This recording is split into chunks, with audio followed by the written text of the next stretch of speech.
So where did Rashi get this idea of Israel being the suffering servant from? A little background. In Judaism, the learning of Torah is divided into portions, what they call Pasha, which are read each week. There is an ancient requirement to learn these Pashas or these portions with the Aramaic translation, which is the Targum of Onkelos. The reason is because Onkelos' translation is almost always the literal meaning, and his translation reflects Jewish understandings. Originally, Aramaic was the lingua franca of the Jewish people, but with time this changed. So in order to fulfill this obligation of studying the Torah portion with the Targum of Onkelos, in order to fulfill this obligation, the commentary of Rashi was considered an acceptable substitute for the Targum. So we read from the Shulchan Aruch in the Tar Orach Hayim, thus, if one learns the Pasha with the commentary of Rashi, that is the same as if he read the Targum. For Rashi's commentary to be an alternative to the Targum, this ancient translation, then it certainly tells us something about the high regard placed on Rashi's commentary. For it to be an alternative to Onkelos' Targum, then you should know that it tells us the high regard that they placed on Rashi's commentary. Why is that? The method Rashi chooses for his commentary is to follow the context and teach the literal meaning, what we call pshat.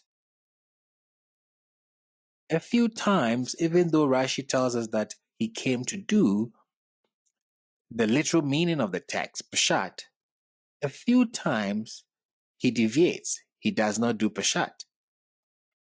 But all his commentaries, whether on the Tanakh or the Talmud, followed this same method. He built his commentary on explaining the literal meaning of what the text and its author meant. You see the two quotes on my screen. Now, in his classic work, Shem Hagadolim, the great Sephardic, Kabbalistic, and Halaic authority, Rabbi Chaim Yosef David Azulay, quoting from an ancient unpublished source, state, the head of all the works that were written to explain the literal meaning was the work written by the rabbi, our master, Shlomo ben Yitzhak, which is Rashi. This work, Shem HaGadolim, is a collection of biographical information on the great rabbis. The entry on Rashi is one of the largest in that work, which reflects the greatness and stature of Rashi in the eyes of the Jewish world. Now, don't forget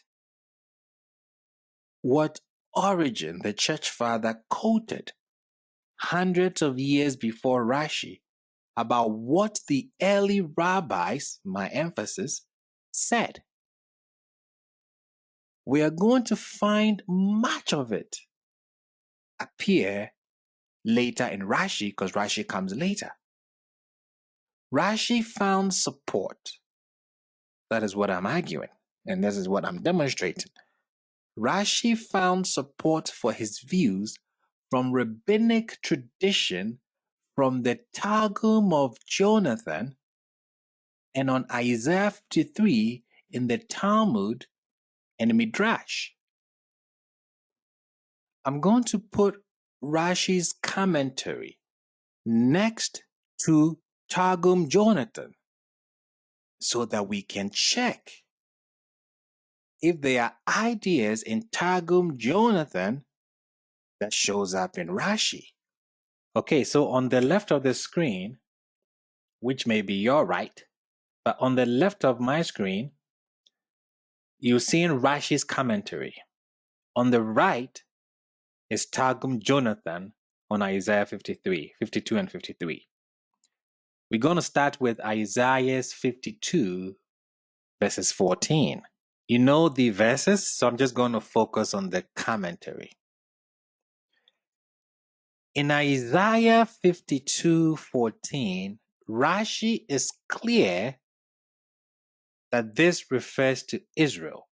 As many people wondered about them when they saw them in their humble state and said to one another, "How mad is his Israel's appearance from that of a man?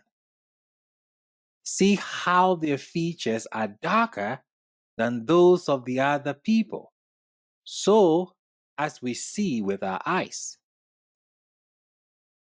We find Rashi's words when we come to Targum Jonathan. We find Rashi's words reflected in the words of the Targum on this verse. What does the Targum say? As the house of Israel looked to him during many days, because their countenance was darkened among the peoples, and their complexion beyond the sons of men. So Rashi's words reflected in the words of the Targum on this verse. Now let's go to Isaiah 53. Let's go to verses 2. Let me bring it up here on Targum Jonathan. Isaiah chapters 53 verses 2. Here, Rashi uses Israel and the righteous interchangeably, and we'll see that the Targum here says the same idea. This people, before this greatness came to it, was a very humble people, and it came up by itself like a sapling of the saplings of the trees. See what he said? This people. He's referring to Israel as a people. When you come to Targum Jonathan on Isaiah 53 verses 2, this is what he says. The righteous will grow up before him, yea, like blossoming shoots, and like a tree which sends forth its roots. To streams of water will they increase. A holy generation in the land that was in need of him. So Rashi uses Israel and the righteous interchangeably, just as we see the Targum portray the same idea. A holy generation in the land. Then we go to Isaiah 53 verses 3. Let's look at the Rashi. Like I said, I'm not going to read because you know what it says. I'm just looking at the commentary, and then I'm comparing Rashi's commentary with the idea reflected in the Targum. And here, Isaiah 53:3, we see the same idea is reflected in the Targum on this verse. What does he say?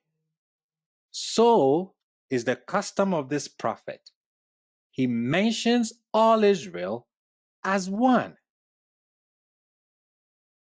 He mentions all Israel as one. And when you come to the Targum on the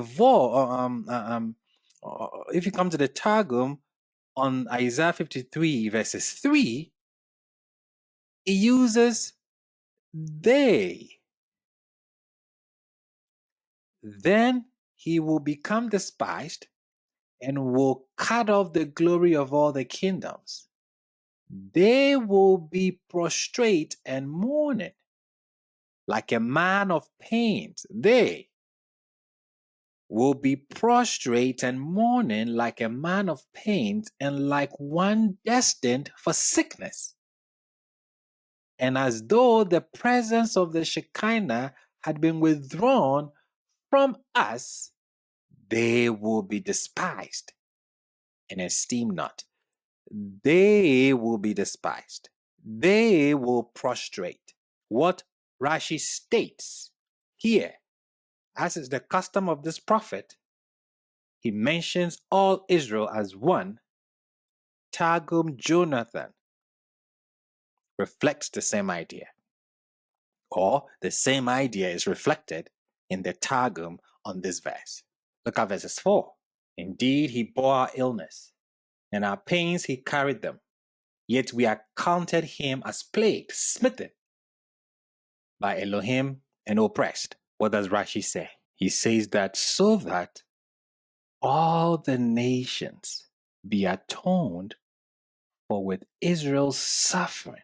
When you come to the Targum, you will see, then for our sins he will pray, and our iniquities will for his sake be forgiven, although we were accounted stricken. Although what? We were accounted stricken, the nation of Israel. Let's go to verses 8 of Isaiah 53. From imprisonment and from judgment he is taken, and his generation who shall tell? For he was cut off from the land of the living. I can't wait to get to verses 8 when we start tackling Isaiah 53 verse by verse. And we'll look at the Hebrew here.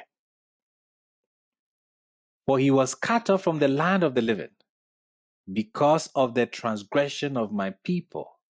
A plague befell them. Let me bring verses 8 on Targum Jonathan.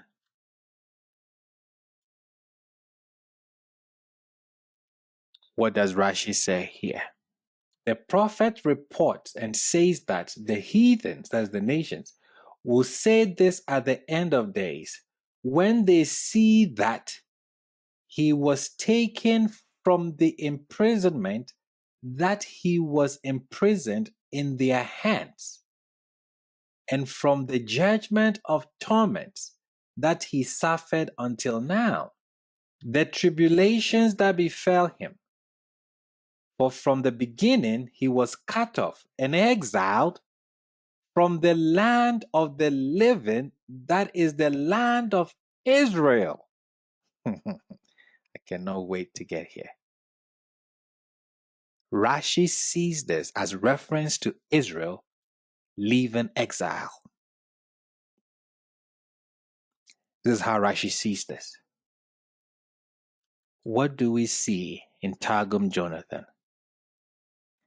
Out of chastisement and punishment we will bring our captives near. The wondrous things done to us in his day, who shall be able to tell? For he will cause the dominion of the Gentiles to pass away from the land of Israel, and transfer to them the sins which my people have committed. It says, out of chastisement and punishment, he will bring our captives. He will bring our captives near. Talking about Israel as the nation leaving exile. So to anyone who objectively examines the issue will see that without any doubt, Rashi had ample support for his views from earlier rabbinic traditions, especially the Targum of Jonathan. Rashi is following in the footsteps of the earlier generations. Celsius, whom Christianity's prolific church father Origen quotes, is accurately relating what was the Jewish view of Isaiah 53 in ancient times. There was nothing new about the explanation of Rashi, even though his method of presentation in his commentary was breaking new ground.